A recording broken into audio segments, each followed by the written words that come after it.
과정에서 피부가 손상되면 오히려 피부 상태가 더 나빠질 수 있어요. 약 5회에서 10회 정도 시술을 진행하면 일정 횟수 이후에는 영구적으로 털이 자라지 않는 만큼.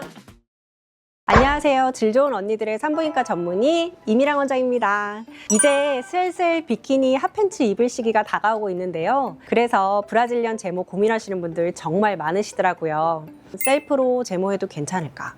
브라질리언 왁싱이 더 좋을까? 아니면 레이저 제모가 더 좋을까? 이런 고민이 생기실 거예요. 그래서 오늘은 Y존 제모를 셀프로 해도 괜찮은지, 브라질리언 왁싱과 레이저 제모 중 어떤 방법이 더 적합한지에 대해 쉽게 설명해 드리도록 하겠습니다. 원장님, 가격적인 부분을 생각하면 셀프 제모가 가장 저렴한데 셀프로 관리해도 괜찮을까요? 요즘은 왁싱 키트나 저자극 제모 제품이 많이 판매되고 있기 때문에 셀프 제모를 고민하시는 분들도 많으세요. 하지만 Y존 제모는 신체 부위 중에서도 피부가 얇고 신경 분포가 매우 많은 민감한 부위입니다. 조금만 면역력이 떨어져도 질염이나 방광염이 쉽게 발생하는 곳이기도 해요.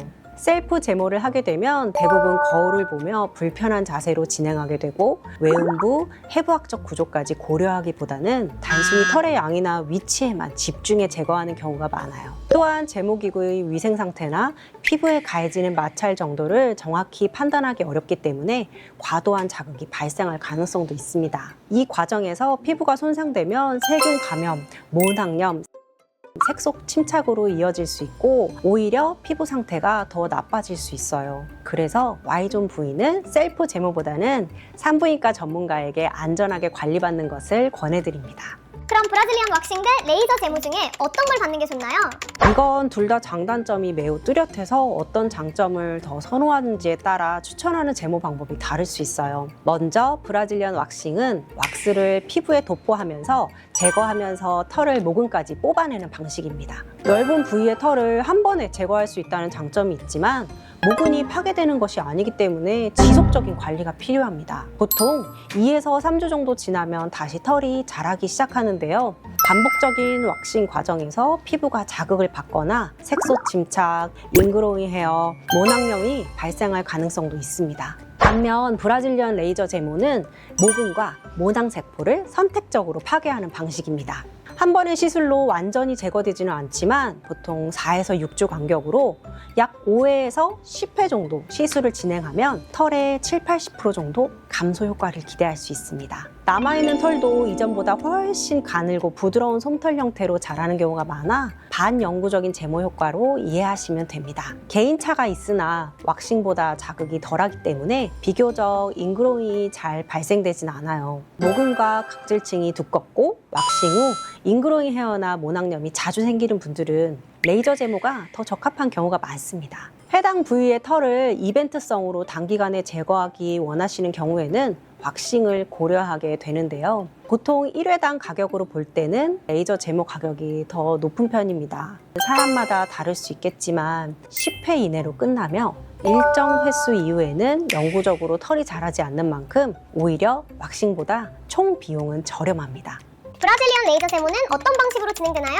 저희 병원에서는 피부 자극을 최소화한 위생적인 비접촉식 방식의 악센토 레이저를 사용하고 있습니다. 피부에 직접 닿지 않고 일정 거리를 유지한 상태에서 레이저를 조사하기 때문에 감염 위험을 낮추고 쾌적한 시술이 가능합니다. 악센토 레이저는 755나노미터 파장대를 기반으로 털 속에 포함된 멜라닌 색소의 높은 흡수율을 보이는 것이 특징입니다. 이로 인해 레이저가 피부 전체가 아닌 털 속 멜라닌에 집중적으로 전달되며 모근과 모낭세포에 선택적으로 작용하게 됩니다. 흡수된 에너지는 열 에너지로 전환되어 모낭을 손상시키고 결과적으로 털의 재성장을 억제하는 방식으로 작용합니다. 다만 해당 부위는 마찰이나 호르몬 영향으로 착색이 있는 경우가 많은데 레이저가 털이 아닌 피부의 멜라닌에 반응하면 화상을 입을 수 있기 때문에 의료진과 충분히 상담 후 결정하는 것이 중요합니다. 또한 시술 시에는 스마트 쿨링 시스템을 통해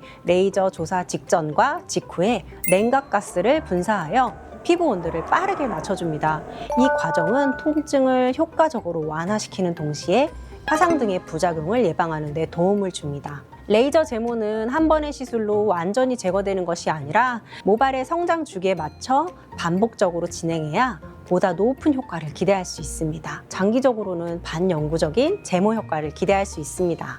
브라질리언 레이저 제모 시 주의사항은 어떤 게 있나요? 가급적 전날이나 전전날에 쉐이빙을 미리 하시는 걸 추천드립니다. 털을 뽑거나 왁싱을 하고 오시는 분들이 있는데 이 경우 모근이 제거되어 레이저가 반응할 대상이 없어 시술 효과가 떨어질 수 있습니다. 따라서 최소 한 달 전부터는 왁싱이나 털을 뽑는 행위를 피하시는 것이 좋습니다. 시술 후 당일에 열감이나 통증이 남아있다면 병원에서 해드리는 쿨링 관리 이외에 집에 가서 냉찜질을 2-30분 정도 해주시면 금방 가라앉으니 걱정하지 않으셔도 돼요. 간혹 다음날까지 붉은기와 간지러움 자극 증상이 있다면 약 처방을 받으시면 바로 가라앉습니다. 그리고 레이저 제모 후 보습이 정말 중요합니다. 한 일주일 동안은 건조할 수 있거든요. 보습을 충분히 해주시고 사우나, 찜질방, 찜질팩 사용 등 강한 열 자극은 피하시는 게 좋아요. 주무실 때 통풍 잘 되는 속옷 입고 시원하게 주무시는 게 Y존 피부에 좋습니다.